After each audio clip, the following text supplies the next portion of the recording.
Muhammadu Buhari has risen to the defense of the emergence of his fellow party man and candidate of the All Progressive Congress APC, Bola Tinubu, as winner. Buhari expressed stout justification of the president-elect, insisting Bola Tinubu's election stands, and if anyone is aggrieved and have the locals to do so, they should go to court. The president's comments were contained in a piece put together yesterday by presidential spokesperson Malam Garba Shehu as a takeaway from Buhari's recent visit to Doha. Speaking to Nigerians in the diaspora on the ongoing political transition, Buhari was quoted to have called for support of the incoming government of Tinubu, stating that Nigeria will continue to be a beacon of hope and prosperity in the continent and an example of other African countries to emulate. Buhari also disclosed that at no time did he consider annulling the 2023 presidential poll, which was the case in June 12, 1993 presidential election, presumably won by the late Bashorun MKO Abiola. Yes, indeed. So, Malam Garba Shehu was presenting this report based on the outing by the president to Doha in Qatar for the United Nations Conference on Least Developing Countries. And as part of that report, he shared what the president has said to diasporans on his outlook on the last election and some of the key things, Rufai, you've mentioned. And the first thing he had said was that, one of the things I'd like to highlight in what he said was that he had referred to what he spoke about before the elections, that this election would reflect the wishes of Nigeria and the outcome would be only what Nigerians voted for. Now, the body language of the president, to be fair to him, before the elections had been very consistent. Beyond his body language, his words, his affirmations, what he has said concerning his commitment to a free, fair, credible, and as Malam Shehu said, transparent elections. In fact, it was almost a song. We all knew the FFC, free, fair, credible. And so it inspired hope in a lot of Nigerians to go out to exercise their franchise, believing that this was going to be an election with a difference. And he also made the right moves. He signed in the Electoral Act of 2022. He also had said that this election will be technology-driven to minimize incidents of rigging and irregularities. Unfortunately, the reality post-election or during the election, we didn't even get to the post before there were complaints. In fact, famously, former President Olusegun Obasanjo had written a letter to the president asking him to cancel the elections because it had been marred with a lot of irregularities. He called the president to step in whilst the results were still being announced. And this is because Inec and its chairman, Professor Mahmood Yakub, had come under a lot of criticism from political actors and Nigerians themselves. For the president to say that this election, or compare it perhaps to the June 12, 1993 election, is quite interesting because June 12, 1993 election is said to be perhaps the freest, fairest election since independence that Nigeria has had, reflecting the will of the people, where we had a Muslim candidate or candidacy, yet people were more concerned about moving the country forward and voting the personalities they felt could best represent Nigeria at the time. Unfortunately, the General Babangida had annulled the elections, and this was met with widespread protests and violence following that. Comparing that election to this election is interesting because beyond Nigerians and local analysts criticizing this election for being marred with irregularities, international media and personalities and observers have also called to question the integrity of the election. Yes, the president can speak about his perception.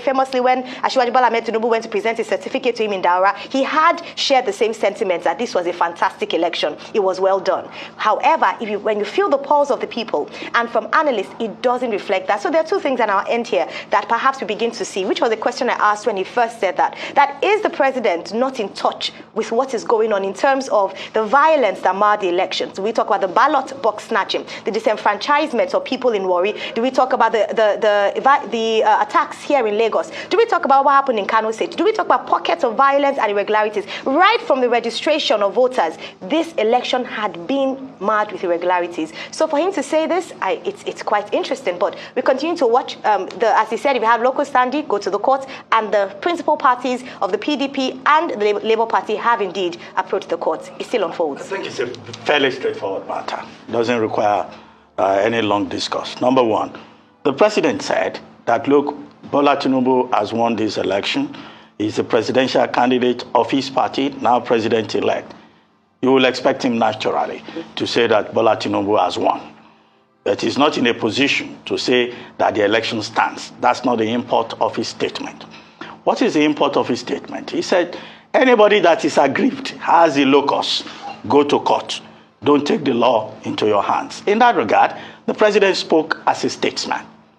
He was at an international community. We're told this is a major takeaway from his participation at the 5th United Nations Conference on least developed nations or countries. So the president, will naturally talk to the international community against the background of his own awareness of how Nigerians at home have reacted to the election, complaining that they have grievances, and how the international community, particularly the Western media, from Washington Post to Chatham House to Süddeutsche Zeitung to The Economist, all saying that this was a flawed electoral process. But what the laws of Nigeria provided for is that whoever is aggrieved has a locus and should go to court.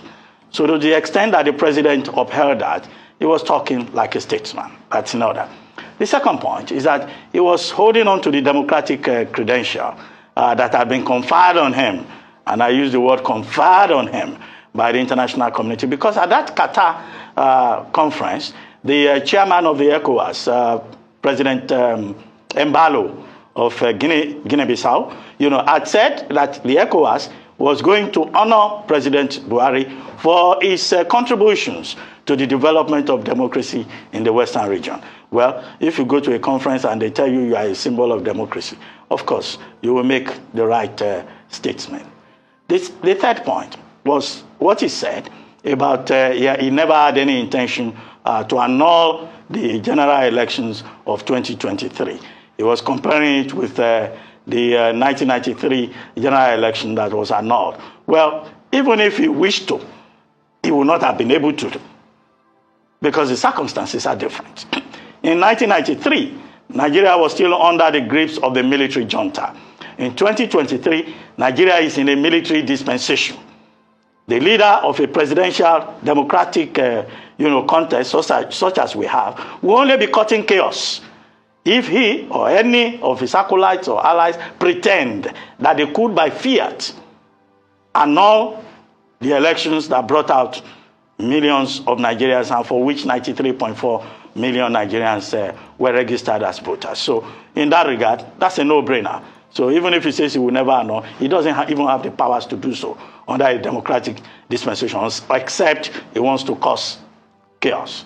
The fourth point, however, is the contribution of the president at that conference of least developed nations on sustainable development and Nigeria's contribution in terms of joining other countries of the world to stress the importance of the SDG goals, the social development goals, which came after the Millennium Development Goals. The need to combat poverty, the need to fight climate change, the need for concerted global action to ensure sustainable development in the southern, the underprivileged part, in the global equation. Nigeria being part of that conversation, and President Buhari representing us as the chief foreign policy officer of the country, I think was a good idea. And, that's the important thing.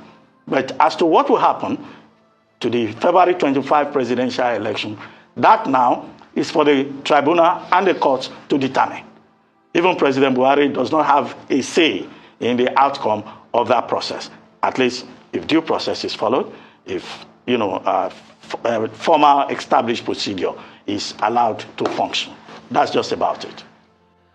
So for me, when I saw this statement, I was really excited that President Buhari has backtracked from his initial comments about the elections, which were, everything went peacefully. There were no irregularities. Nobody died. My God. I'm happy he has backtracked from that. In this statement, what he said was that there were irregularities alleged by people, and the way to go is the court. At least this is different from calling the elections free, fair, and everything good that he did when the presidential candidates of the APC and President-elect Bola Tinubu went to visit him in Daura. So this is a departure from that. And the truth has to be said. For us to be able to deepen democracy, we must have leaders stand up tall. Because a country is only as strong as the institution And that is why, also, I am happy that the federal government have talked about the irregularity. But the question is, what will be done as regards Independent National Electoral Commission's irregularities? The court will decide that. Like the court has decided in a case to come, as regards TVCs and PVCs, temporary voters cards and the likes. We'll review the story very soon here. We are in a democratic dispensation, and we are back to democratic rules since 1999. We've had like 7 iterations of election cycle. We will abide by the court. But in abiding by the court, Nigerians are also calling on the judiciary to stand tall. In recent times, people have lost confidence in the judiciary. And people are taken aback. And the judiciary too has not re-established that level of confidence. We all saw here when the Supreme Court was reacting and abusing a Nigerian for writing articles about how he feels about the Supreme Court judgments, which the Supreme Court should never do. So I think most importantly, the eyes of the people are on the Supreme Court judges as this case pan out. And the truth has to be told. Nigerians will look at you critically. And whatever you do in the determination of this will deepen or destroy democracy in this country. And that's why a lot of Nigerians are imploring you that please do the best you can for the country in accordance with the law. No pressure. President Muhammadu Buhari going to Doha. Yes, one of his last outings, as things will be wrapping up for him on May 29, saying all the good stuff, talking about things on the diplomatic front, making a case for Nigeria. But the most important question is, and what behoves on this new administration, is how to repair our image that has been damaged on the international scene. Because anybody that is right thinking about Nigeria should know that when all those countries say things about Nigeria with their media outlets, the Economist, the Times, and the likes, it feeds back to the way and the perception an average Nigerian citizen is treated. So the next government has to repair that image. And how do we repair the image? We repair the image with justice and integrity. So for me, I'm happy President Muhammadu Buhari has backtracked. And now from his statement, the presidency has been able to say, yes, there were irregularities, unlike the first one he said. All right?